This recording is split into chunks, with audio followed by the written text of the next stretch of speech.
3 mistakes you're making when trying to help your emotionally unavailable man. So this video is going to reveal how to actually help your emotionally unavailable guy and the 3 fatal mistakes that women make that drive an emotionally available man away fast when actually trying to help without knowing the right way. So when you don't know these 3 mistakes, what you end up doing is you push him away more and he closes himself off permanently without you even realizing that you're doing something that is permanently damaging your relationship. You see, when you know these mistakes, you save yourself from accidentally sabotaging your dynamic and a possibly long-term relationship, and you're gonna get to see how to communicate with him in a way that actually works, that's effective, and opens him up and has him let his guard down with you. I will also explain my reverse psychology effect, and I will explain the reverse psychology effect at the end and how it's gonna actually make him want to open up and start to feel like it's all his idea to open up and you will not have to even do anything. So hello again, it's Erin, your personal love expert,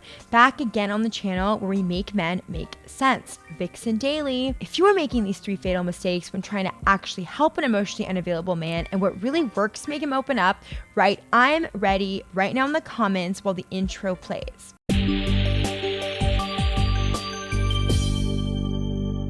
This video has been requested so many times, so I hope you guys enjoy. But before we dive into the video, I have a very small favor to ask. If you like this video, if you like any of my videos, if you like anything about me, if you like what I'm wearing, if you like love advice, leave me a like, give me a thumbs up, share, subscribe, tell people all about it. Now, let's jump right into the first thing. First thing is to not focus on your life, but instead to focus on fixing him. So the trick in any relationship dynamic is to focus on your life, not focus on fixing him. When you focus on fixing him, or try to baby him, or try to coax him out of his emotionally unavailable shell, you're gonna put him right back in that shell. You're gonna harden the shell. His heart will close off to you. Fixing him is not your job. So there's a very, very big difference between what I'm gonna explain in number 3, which is supporting a man's drive, and fixing him. When you fix him, you kind of make him feel like he's worthless, like he's not a man, like he needs you to coddle him and baby him. That will kill his inspiration, that will kill his drive, that will make him feel like he's pathetic and he won't want to open up. He will feel really diminished and he will not feel good. Fix your life, fix you, work on yourself. If you have the desire to fix, channel that within. Make you the best you can be. Why? For many, many reasons. First of all, fixing yourself will improve your relationship. It'll make him enjoy you more. It'll make him feel comfortable around you. It'll make him feel like you have yourself together, like your stuff is in order, and therefore he's gonna want to be around you more. He's gonna feel more comfortable opening up to you. He's not gonna feel like you are this emotionally unstable, wreck that is constantly trying to fix him to distract from your own issues. Not saying that's what you're doing, but a guy's gonna perceive you just fixating on him and not making your life great is gonna be a very big problem if a guy sees you only caring about what he's doing, and he's gonna be like, wait, why is she not doing her own thing? Do your own thing. It is a super attractive energy when a woman does her own thing. Fix yourself. Do things for yourself. Not saying there's anything wrong with you. All I am saying is focusing your energy within is going to be your best bet when you are trying to put a good vibe into your relationship. When you want your relationship to work, you need to be your best you, because why would somebody want to spend time with somebody who isn't being their best self? Be the woman that you were when he first met you. Be the woman he first got interested in. Be that person. The next thing that is a big mistake is trying to smother the life out of the guy and not give him space. Space is essential or he will run.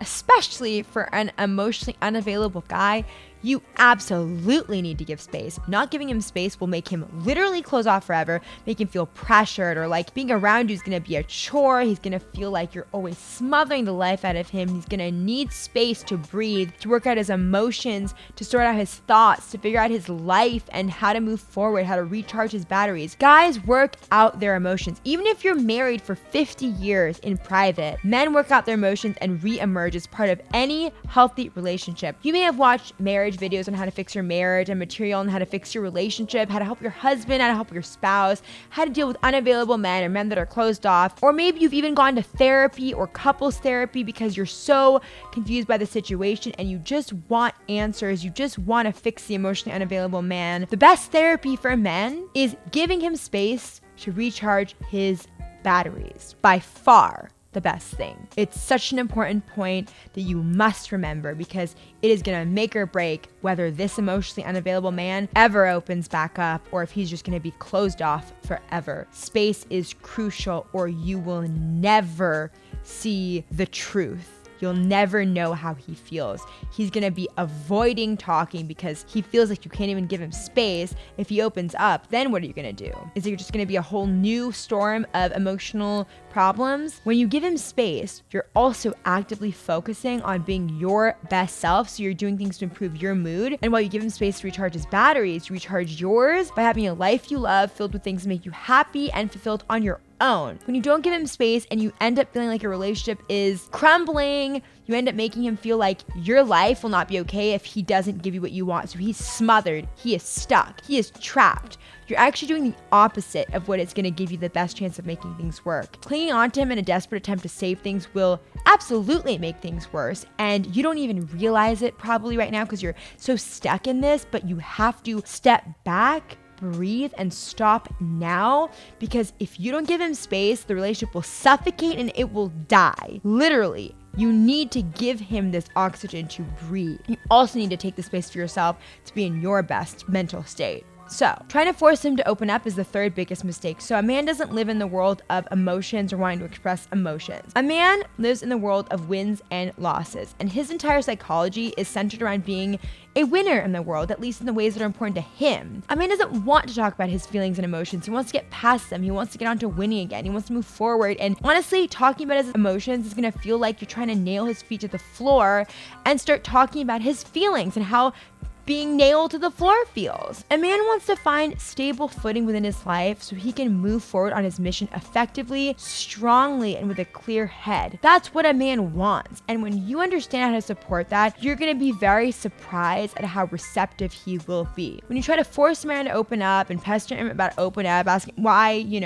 he's not opening up, what are you not doing? Guess what you're not doing? You're not doing one of the most important things when it comes to making a man want to be open with you. If a man is supported in his drive, he's gonna want to be open with you. He's gonna want to be really vulnerable with you because you're gonna be doing something that no other woman can do, supporting his drive. So when you're weighing him down with your questions and your concerns and you're driving him insane, you're actually not doing the most important thing that you need to be doing when it comes to an emotionally unavailable man. What you should be doing now, fast, ASAP, is instead of fixating on the problems and what he's doing wrong and what you hate about him not showing his emotions, is this.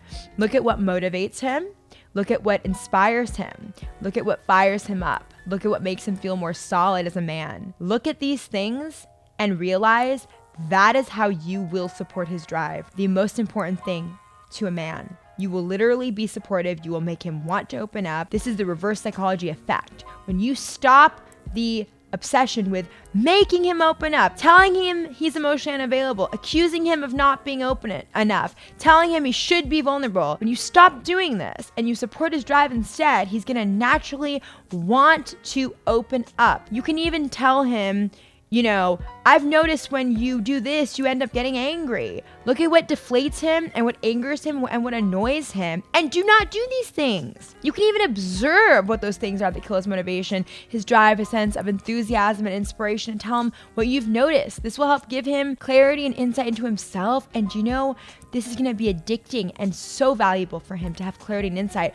That's what's going to make a man a winner. When he has that clarity, that inner clarity, that is addicting to men, literally addicting. He will be open with you if you know how to tap into that, if you know this, if you observe, if you even give him feedback. It's so simple, but it's so effective. It's gonna bring out his best. You're gonna really help him find his own inner motivation and his inspiration. Do you see how this is drastically different than trying to force and pester him to open up and to reveal why he's emotionally closed off or what he's feeling inside? It's a huge difference. You're gonna bring it out from within him rather than try to shame him for not being what you want. The worst thing you can do to an emotionally closed off man is to pester him and try to harass him into explaining why he's emotionally unavailable. Plain and simple. And I want to know what you think about this. Let me know in the comments down below. Plain and simple, you will make him run even if you've been married for 20 years or if you're just starting to date. He will want to be free of this relationship if you push and push, and he will not feel good around you anymore and honestly wish that he was free. Let's say you're married to him. A big part of marriage and establishing better communication, overcoming any feelings of shame,